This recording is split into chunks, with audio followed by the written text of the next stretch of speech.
ಒಬ್ಬ ಹಿಂದಿ ಕವಿ ಭಾಳ ಚಂದ ಒಂದು ಮಾತು ಹೇಳ್ತಾನೆ, ಧನ್ ಸೆ ಕ್ಯಾ ಕ್ಯಾ ಮಿಲೇಗಾ ಇಸ್ ದುನಿಯಾ ಮೇ, ಧನ್ ಸೆ ಕ್ಯಾ ಕ್ಯಾ ಮಿಲೇಗಾ ಇಸ್ ದುನಿಯಾ ಮೇ, ಧನ್ ಸೆ ಕುಚ್ ಕುಚ್ ಮಿಲೇಗಾ ಮಗರ್ ಸಬ್ ಕುಚ್ ನಹಿ ಮಿಲೇಗಾ.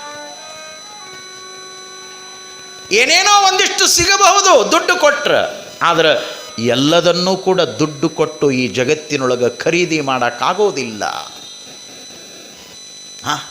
सब कुछ नहीं मिलेगा, धन से औरत मिलेगी मगर माँ नहीं मिलेगी, धन से ಔರತ್ ಮಿಲೇಗಿ. ದುಡ್ಡು ಕೊಟ್ಟರೆ ಈ ಜಗತ್ತಿನೊಳಗೆ ಹೆಣ್ಣುಗಳು ಸಿಗಬಹುದು, ಆದರೆ ದುಡ್ಡು ಕೊಟ್ಟರೆ ಹಡೆದ ತಾಯಿ ಸಿಗೋದಿಲ್ಲೋ ಹುಚ್ಚಪ್ಪ. ಮಾ ನಹಿ ಮಿಲೇಗಿ, ಔರತ್ ಮಿಲೇಗಿ ಮಗರ್ ಮಾ नहीं मिलेगी, धन से रोटी मिलेगी मगर भूख नहीं मिलेगी. ಮಾರ್ಕೆಟಿನೊಳಗೆ ದುಡ್ಡು ಕೊಟ್ಟು ರೆಡಿಮೇಡ್ ಫುಡ್ಗಳು ಬೇಕಾದೊಟ್ಟು ಸಿಗ್ತಾವೆ. ಈಗ ಜನ ಮನೆಯೊಳಗೆ ಅಡುಗೆ ಮಾಡೋದ ಬೇಡ, ಗಡಿಗೆ ತೊಳೆಯೋದ ಬೇಡ, ಏನೆಲ್ಲ ರೆಡಿಮೇಡ್ ಫುಡ್ಗಳು ಬಂದಾವ, ತರೋದದ, ನೀಡ್ಕೊಳ್ಳೋದದ, ಉಣ್ಣೋದದ. ಅದಕ್ಕೆ ಹೆಸರು ಎಷ್ಟು ಚಂದ ಇಟ್ಟಾರಂದ್ರೆ ಫಾಸ್ಟ್ ಫುಡ್. ಫಾಸ್ಟ್ ಫುಡ್ ಉಂಡು ಉಂಡು ಉಂಡು ಫಾಸ್ಟಾಗಿ ಹೋಗಿ ಬಿಡೋದು. ಆ ಕಡೆ 45ಕ್ಕೆ ಹಲಿಗೆ ಬಿಡಿಯೋದು. ಫಾಸ್ಟ್ ಅಲ್ಲ ಲೈಫ್. ಸಮಾಧಾನನೇ ಇಲ್ಲ. ಮನುಷ್ಯ ಉಣ್ಣಾಕ ತಿನ್ನಾಕ ಸಮಾಧಾನ ಇಲ್ಲ ಅಂದ್ರೆ ಮತ್ತೆ ಯಾವುದಕ್ಕಾಗಿ ಸಮಾಧಾನ ಇರ್ತಾನೆ ಹೇಳಿ? ಇವತ್ತಿನ ಕಾಲದೊಳಗೆ ಕೆಲವರಿಗೆ ಊಟ ಮಾಡಾಕ ಸಹಿತ ಪುರುಸೊತ್ತು, ಭಾಳ ಬಿಜಿ ಇದ್ದಾರೋ. ಊಟ ಮಾಡಾಕ ಸಹಿತ ಪುರುಸೊತ್ತಿಲ್ಲ. ವಿಚಾರ ಮಾಡ್ರಿ, ಯಾವುದಕ್ಕಾಗಿ ಮನುಷ್ಯ ಬದುಕನ್ನು ಕಳಿಬೇಕಾಗಿದೆಯೋ ಆ ಮೂಲ ಸತ್ಯವನ್ನು ಮರೆತು ಭ್ರಾಂತಿಯಿಂದ ಬದುಕನ್ನು ಕಳೀತಾ ಜೀವನದ ಶಾಂತಿಯನ್ನು ಕಳ್ಕೊಳ್ತಾ ಇದ್ದಾನ ಮನುಷ್ಯ ಇವತ್ತು. ಅದಕ್ಕಾಗಿ ಹೇಳಿದರು ಬಲ್ಲವರು, ಜಿಂದಗಿ ಮೇ ದೋ ಸಮಾಧಾನ ಸೇ ಕರ್ನಾ. ಜೀವನದೊಳಗೆ ಎರಡನ್ನ ಅತ್ಯಂತ ಸಮಾಧಾನದಿಂದ ಮಾಡಬೇಕಂತ. ದೋ ಸಮಾಧಾನ ಸೇ ಕರ್ನಾ. ಯಾವ್ಯಾವು? ಏಕ್ ಭೋಜನ್, ದುಸರಾ ಭಜನ್. ಎಷ್ಟು ಚಂದ ಹೇಳ್ತಾನೆ ಕವಿ. ಭೋಜನ್ और भजन दो जिंदगी में समाधान से करना. ಎಷ್ಟು ಸಮಾಧಾನದಿಂದ ನಿಧಾನ ಗತಿಯೊಳಗೆ ನೀವು ಪ್ರಸಾದವನ್ನು ಮಾಡ್ತೀರೋ ಆ ಪ್ರಸಾದ ನಿಮ್ಮ ಬದುಕಿಗೆ ಪ್ರಸನ್ನತೆಯನ್ನು ತಂದು ಕೊಡುತ್ತದೆ. ಸಂಸ್ಕೃತದೊಳಗೆ ಭಾಳ ಚಂದ ಹೇಳಿದರು, ಪ್ರಸಾದಸ್ತು ಪ್ರಸನ್ನತಃ. ಸುಮ್ಮನೆ ಗ್ವಾಡಿ ಮ್ಯಾಗ ಮನ್ಯಾಗ ಅನ್ನಪೂರ್ಣೇಶ್ವರಿ ಪ್ರಸನ್ನ ಅಂತ ಬರೆದ್ರೆ ಪ್ರಸನ್ನ ಆಗಂಗಿಲ್ಲ. ನೀವು ಬರೆದಿದ್ದು ಗ್ವಾಡಿಗೆ ಗೊತ್ತಾಗಂಗಿಲ್ಲ. ಎಲ್ಲರೂ ಅಡುಗೆ ಮನೆ ಗ್ವಾಡಿಗೆ ನೋಡ್ಬೇಕು, ಅನ್ನಪೂರ್ಣೇಶ್ವರಿ ಪ್ರಸನ್ನ. ನೀನ ಪ್ರಸನ್ನಿಲ್ಲ, ಆಕೆ ಹಂಗೆ ಪ್ರಸನ್ನ ಆಗಬೇಕು ಅಷ್ಟೂ ಇಲ್ಲ ಆಲೋಚನೆಗಳು. ಗ್ವಾಡಿ ಮ್ಯಾಗ ಬರೆಯೋದು, ಒಳಗೆ ಅಸಮಾಧಾನ ತುಂಬಿಕೊಳ್ಳೋದು. ಪ್ರಸಾದ ಮಾಡುವಲ್ಲಿಯೂ ಕೂಡ ನಮಗೆ ಸಮಾಧಾನದ ಭಾವ ಬರಲಿಲ್ಲ ಅಂದ್ರೆ, ಆ ಪ್ರಸನ್ನತೆ ಬರಲಿಲ್ಲ ಅಂದ್ರೆ ಜೀವನದೊಳಗೆ ಧನ್ಯತೆಯನ್ನು ಕಾಣೋದು ಕಷ್ಟದ. ಅದಕ್ಕಾಗಿ ಭೋಜನ್ ಸಮಾಧಾನ ಸೇ ಕರ್ನ. ಅಪ್ಪ ಅವರು ಹೇಳ್ತಾರೆ ಬಸವಣ್ಣನವರು, ಮೌನದಲ್ಲಿ ಉಂಬುದು ಆಚಾರವಲ್ಲ, ಲಿಂಗಾರ್ಪಿತವ ಮಾಡಿದ ಬಳಿಕ ತುತ್ತಿಗೊಮ್ಮೆ ಶಿವ ಶರಣು ಎನ್ನುತ್ತಿರಬೇಕು. ಕೂಡಲ ಸಂಗಮ ದೇವರ ನೆನೆಯುತ್ತಲುಂಡರೆ ಕರ್ಣ ವೃತ್ತಿಗಳು ಅಡಗುವವು ಅಂತಾರೆ. ನಿನ್ನ ಕರ್ಣವೃತ್ತಿಗಳು, ನಿನ್ನ ಚಾಂಚಲ್ಯದ ಮನಸ್ಸು, ನಿನ್ನ ಇಂದ್ರಿಯಗಳ ವಿಕಾರ, ನಿನ್ನ ಮನಸ್ಸಿನೊಳಗೆ ತುಂಬಿರುವಂಥ ಅಜ್ಞಾನ, ನಿನ್ನ ಮನಸ್ಸಿನೊಳಗೆ ತುಂಬಿರುವಂಥ ಅವಿವೇಕ ದೂರ ಆಗುತ್ತದೆ.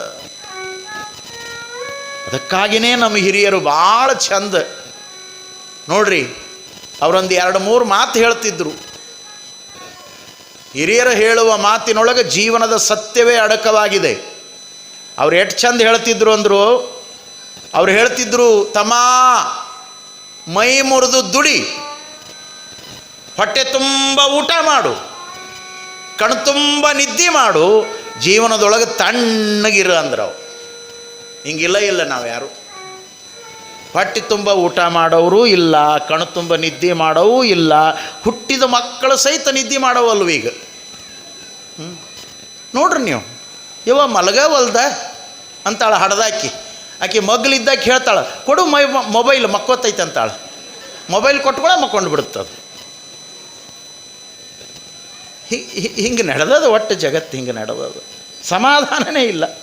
ಹಾಂ, ಎಷ್ಟು ಚಂದ ಹೇಳಿದ್ರು ಅವರು, ಮೈ ಮುರಿದು ದುಡಿ, ಕಾಯ ಕಷ್ಟ ಮಾಡು, ಕಾಯಕ ಮಾಡು, ಹೊಟ್ಟೆ ತುಂಬ ಊಟ ಮಾಡು. ಅದಕ್ಕಾಗಿ ಭೋಜನ್ ಔರ್ ಭಜನ್, ಸತ್ಸಂಗ, ಭಜನೆ, ಧ್ಯಾನ, ಯೋಗ, ಪೂಜೆ, ಪ್ರಾರ್ಥನೆ, ಇವನ್ನೆಲ್ಲ ಬಹಳ ಸಮಾಧಾನವಾಗಿ ಜೀವನದೊಳಗೆ ಬಳಸ್ಕೋಬೇಕು. ಈಗೆಲ್ಲದ ಕೂತ್ಕೊಂಡು ಊಟ ಮಾಡುವಂಥ ವ್ಯವಸ್ಥೆಯೂ ಇಲ್ಲ ನಮ್ಮ ಸಮಾಜದೊಳಗೆ. ಚಾಪಿ ಹಾಸ್ಕೊಂಡು ಎಷ್ಟು ಜನ ಕುಂತು ಊಟ ಮಾಡೋರದೀವಿ ಹೇಳ್ರಿ? ಇಲ್ಲ ಇಲ್ಲ, ಹೋಯ್ತದು.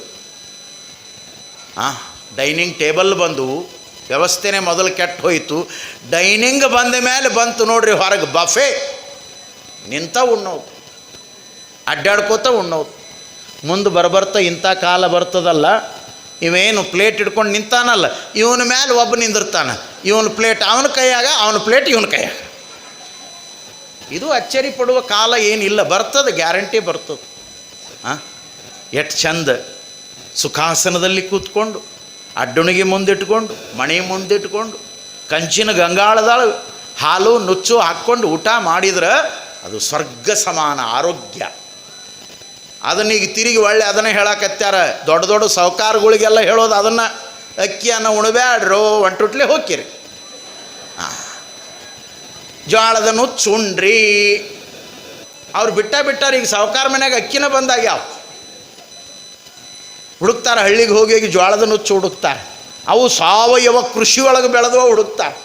ಉಳ್ಳಿ ಕಾಳು ಹುಡುಕ್ತಾರೆ, ಉಳ್ಳಿ ಕಟ್ಟಿನ ಸಾರು ಉಣ್ತಾರೆ, ನೆವಣಿ ಅನ್ನ ಉಣ್ತಾರೆ. ಬಂತು ನೋಡ್ರಿ, ಮತ್ತೆ ಎಲ್ಲ ತಿರುಗಿ ಅಲ್ಲಿಗೆ ಬಂತೀಗ. ಇವ ಶಾಶ್ವತ ಉಳಿಯುವಂಥವು, ಇವು ಬದುಕಿನ ನಿಜವಾದ ಮೌಲ್ಯಗಳದಾವು.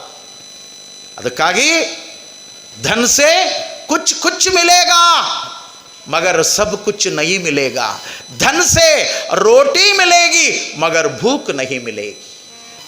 ದುಡ್ಡು ಕೊಟ್ರೆ ನಿನಗೆ ರೊಟ್ಟಿಗಳು ಸಿಗ್ಬೋದು, ಬ್ರೆಡ್ಗಳು ಸಿಗ್ಬೋದು, ಬಿಸ್ಕತ್ಗಳು ಸಿಗ್ಬೋದು, ಆದರೆ ಹಸಿವನ್ನು ದುಡ್ಡು ಕೊಟ್ಟು ಯಾರೂ ಕೂಡ ಖರೀದಿ ಮಾಡೋಕ್ಕಾಗಲ್ಲ.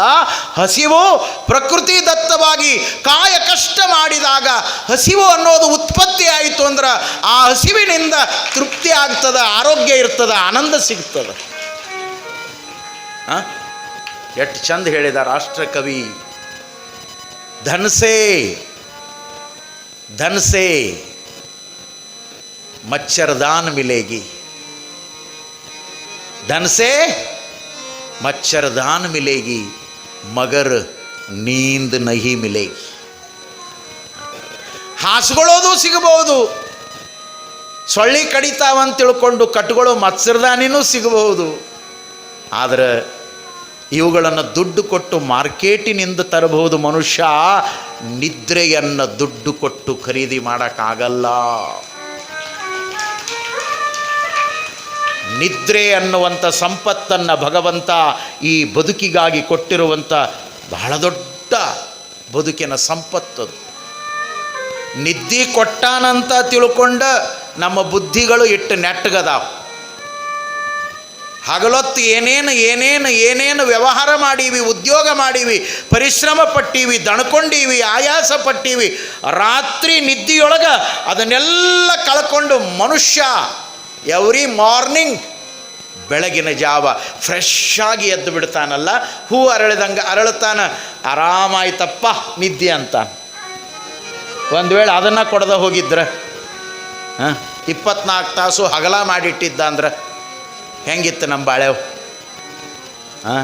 ಧಾರವಾಡದಾಗ ಒಂದ ಅದ, ಊರೂರಿಗೆ 1-2 ಆಗ್ತಿದ್ವು. ಬೆಂಗಳೂರಾಗ ಒಂದ ಅದ, ಅವು ತಾಲೂಕಿಗೆ 4-4 ಆಗ್ತಿದ್ವು. ನಿದ್ರೆ ಅದು ಯೋಗ, ಅದು ಶಿವಯೋಗ, ಅದು ದೇವರು ಕೊಟ್ಟ ಪ್ರಸಾದ. ಯಾರು ಸುಖವಾದ ನಿದ್ರೆಯನ್ನು ಮಾಡ್ತಾರೋ ಅವರ ಆರೋಗ್ಯ ಚೆನ್ನಾಗಿರ್ತದೆ, ಅವರ ಮನೋನೆಮ್ಮದಿ ಚೆನ್ನಾಗಿರ್ತದೆ, ಅವರು ಸುಖದ ಜೀವನವನ್ನು ಕಳೀಲಿಕ್ಕೆ ಬರ್ತದೆ. ಒಂದು ದಿನ ನಿದ್ರೆ ಆಗಲಿಲ್ಲ ಅಂದ್ರೆ ದೇಹ ಜಡವಾಗ್ತದೆ, ತ್ರಾಸ ಅನ್ನಿಸ್ತದೆ. ದೇವರು ನಮಗಾಗಿ ಏನೆಲ್ಲ ಮಾಡಿ ನಮ್ಮನ್ನು ಕಳಿಸ್ಯಾನ ನೋಡ್ರಿ. ಅದಕ್ಕಾಗಿ ಕವಿ ಹೇಳಿದ, ಧನಸೆ ಬಿಚ್ಚರ ಅವ್ರ ಮಚ್ಚರದಾನ ಮಿಲೇಗಿ ಮಗರ ನೀಂದ ನಹಿ ಮಿಲೇಗಿ. ನಿಮಗೆ ಗೊತ್ತದೋ ಇಲ್ಲೋ, ದೊಡ್ಡ ದೊಡ್ಡ ಸಾಹುಕಾರರುಗಳ ಮನೆಯೊಳಗೆ ಜಪಾನ್ ಬೆಡ್ ಅಂತ ಬಂದಾವು.